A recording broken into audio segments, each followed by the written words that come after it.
Assalamualaikum warahmatullahi wabarakatuh. Selamat pagi kepada Bapak Sobarudin yang kami hormati. Perkenalkan, kami dari kelompok 1 akan membawakan presentasi pada tema pengembangan diklat berbasis kompetensi dalam membangun profesionalisme pegawai negeri sipil atau biasanya disebut sebagai PNS. Next. Adapun dari kelompok kami, yaitu kami berempat dengan saya sendiri yaitu Fazila Rizky Ramadhani. Kemudian ada saya sendiri dan Putra. Saya Marcella Gita Sitepu. Saya Natasha Dina Putri. Kami hari ini akan membawakan next slide.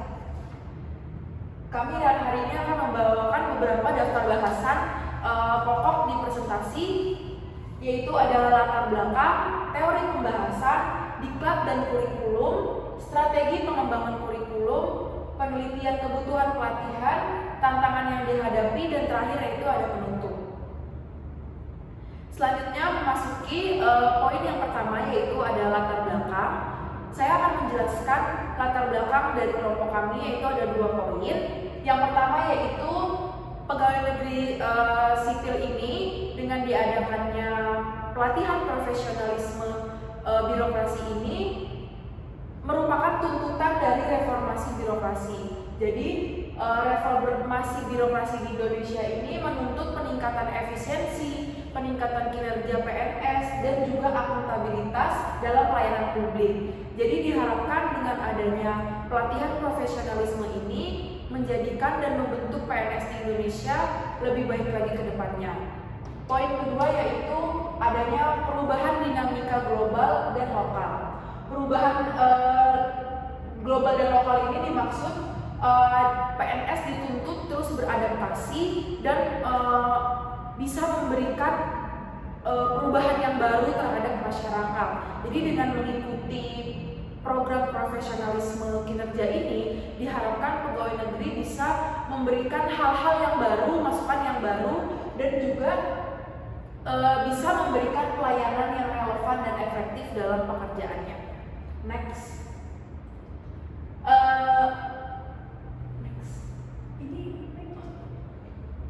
Latar belakang yang selanjutnya yaitu adalah tuntutan kualitas pelayanan publik. Jadi makin kesini masyarakat menuntut pegawai negeri untuk memberikan pelayanan kualitas yang baik. Dengan adanya peningkatan profesionalisme PNS ini diharapkan bisa meningkatkan kinerja dan kualitas dari pegawai negeri sipil, dan juga diharapkan pelayanan yang lebih baik akan meningkatkan kepercayaan masyarakat terhadap pegawai negeri. Dan poin keempat yaitu perubahan sumber daya dan infrastruktur. Pengembangan kurikulum diklat ini juga diharapkan dapat memberikan peningkatan sumber daya kualitas pegawai negeri sipil yang ada di Indonesia. Next slide. Selanjutnya ada rumusan masalah. Rumusan masalah yang kita ambil yaitu bagaimana strategi yang baik dan benar dalam membentuk dan memberikan pelatihan untuk para pegawai negeri sipil untuk menambah pengembangan pegawai negeri sipil yang ada di Indonesia secara efektif dan efisien. Untuk tujuan penelitian ini yaitu untuk meningkatkan profesionalisme PNS sendiri di Indonesia melalui pengembangan kurikulum, diklat berbasis kompetensi, serta diharapkan PNS tersebut dapat memiliki pengetahuan keterampilan yang cukup agar bisa memberikan pelayanan yang baik. Karena seperti yang tadi telah dijelaskan di latar belakang, semakin majunya pengembangan teknologi, maka semakin banyak tuntutan yang diajukan oleh masyarakat kepada pegawai-pegawai untuk melakukan pelayanan yang baik. Maka itu dengan diadakannya diklat ini, maka kita menginginkan tujuannya yaitu supaya memiliki sikap yang sesuai dengan standar profesionalisme yang tinggi.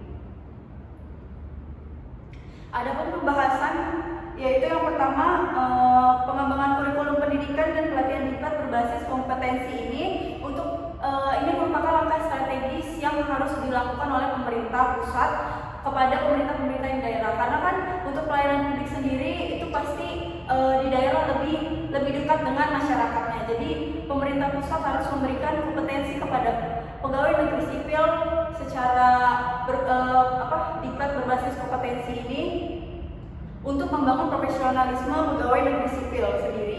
Yang kedua yaitu implementasi kurikulum berbasis diklat kompetensi diharapkan untuk mengatasi kesenjangan keterampilan yang ada di Indonesia di antara karena PNS saat ini PNS saat ini sangat dibutuhkan yang profesionalisme. Kenapa? Karena semakin majunya zaman pasti masyarakat akan membandingkan bagaimana profesionalisme PNS yang sekarang dengan masa depan, maka itu diperlukannya kompetensi yang semakin lama semakin maju agar kita semakin bisa mengikuti perkembangan zaman yang semakin pesat.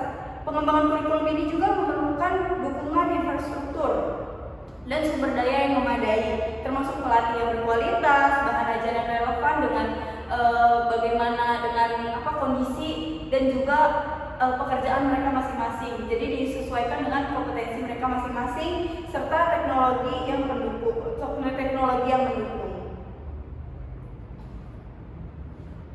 Guys, jadi buat semua calon pegawai negeri sipil Kejaksaan RI itu Dan ini adalah video dari kelompok kami yang memberikan penjelasan bahwa Kementerian Kejaksaan Agung harus mengikuti diklat profesionalisme kinerjanya. Diharapkan pegawai negeri sipil Kementerian Kejaksaan Agung yang mengikuti diklat tersebut bisa memberikan profesionalisme dan kinerja yang baik ke depannya.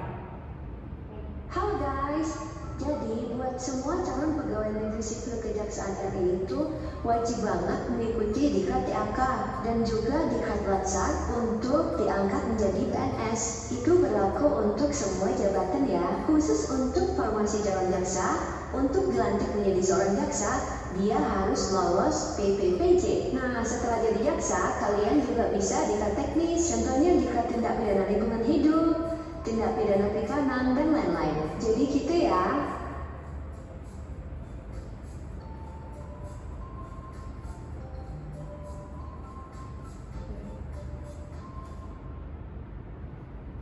Kemudian yang selanjutnya yaitu ada pembahasan yang penting terkait diklat. Jadi dalam diklat ini terdapat 4 poin penting, yaitu kualifikasi, kompetensi, kinerja, serta sikap perilaku. Yang dimaksud dengan kualifikasi ini yaitu adanya jenjang pendidikan pada suatu individu dan pengalaman kerja pada suatu individu tersebut pada bidang-bidang tertentu. Kemudian yang kompetensi yaitu standar kemampuan suatu individu untuk melaksanakan tugas-tugas tertentu. Biasanya kompetensi ini dapat dibangun melalui program Bangkom atau pelatihan-pelatihan. Kemudian yang ketiga yaitu ada kinerja, yang mana hasil kerja yang dapat kinerjanya adalah hasil kerja yang dapat dirasakan oleh masyarakat, stakeholder atau pemangku kepentingan. Kemudian biasanya kinerja ini dapat tercermin dari hasil penilaian yang biasanya secara umum digunakan oleh masyarakat itu adalah KPI atau Key Performance Indicators.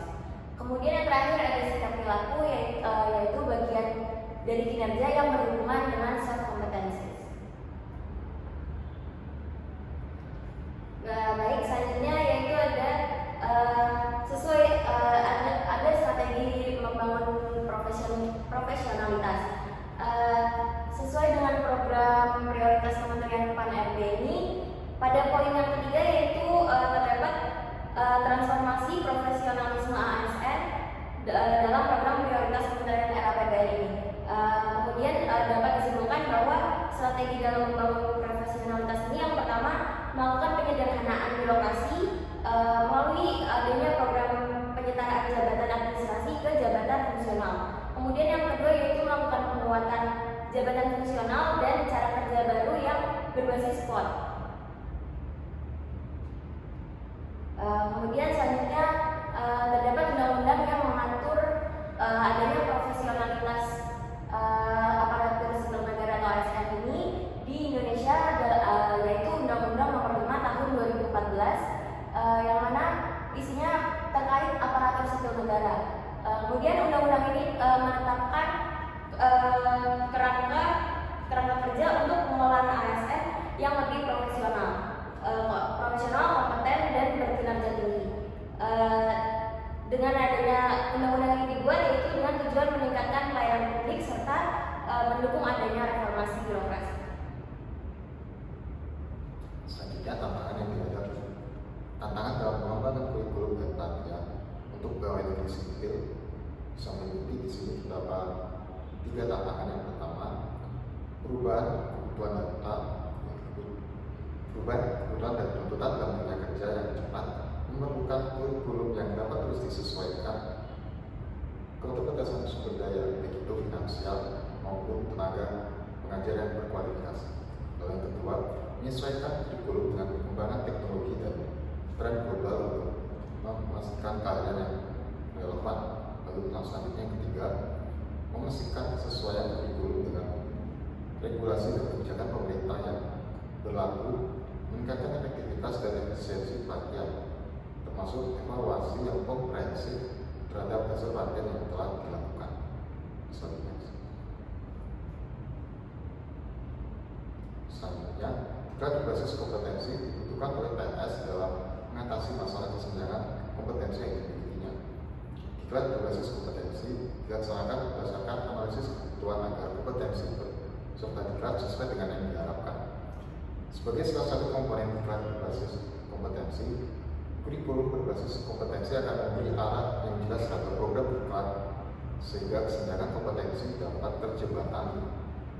Dalam menyesuaikan kurikulum agar sesuai dengan kebutuhan, pengembangan kurikulum diklat dapat tetap menyesuaikan dengan landasan pengembangan kurikulum, yaitu landasan filosofis, psikologis, sosiologis, dan iptek, sehingga pengembangan kurikulum tidak melenceng dari tujuan organisasi dan mampu menjawab tantangan kebutuhan di masyarakat.